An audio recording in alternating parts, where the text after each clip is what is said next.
Kamusta, mga kaibigan? Ako nga pala si Peter, isang seaman na naglalayag sa malawak na karagatan. Ngayon ay nasa gitna kami ng malakas ng hangin at unos.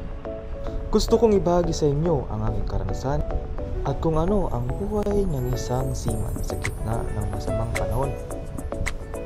Tulad ng nakikita nyo, sobrang lakas ng hangin ngayon. Ang mga alon ay parang mga bundok. Kailangan talaga na maging alerto at mag-ingat. Bago pa man magsimula ang bagyo, naghahanda na kami.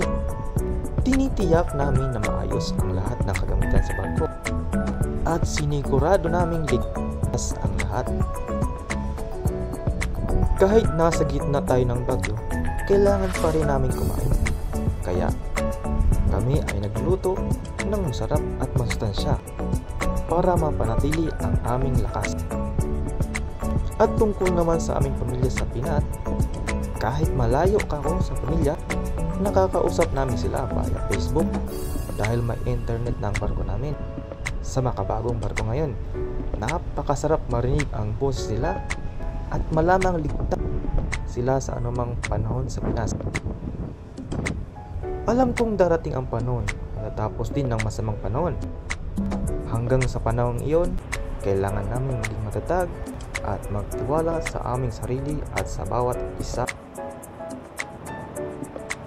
Salamat sa panonood mga kaibigan. Sana ay nagustuhan nyo ang aking vlog. Huwag kalimutang mag-subscribe at like ang aking channel para sa mas maraming mga video tungkol sa buhay dagat. Ingat kayo palagi mga idol!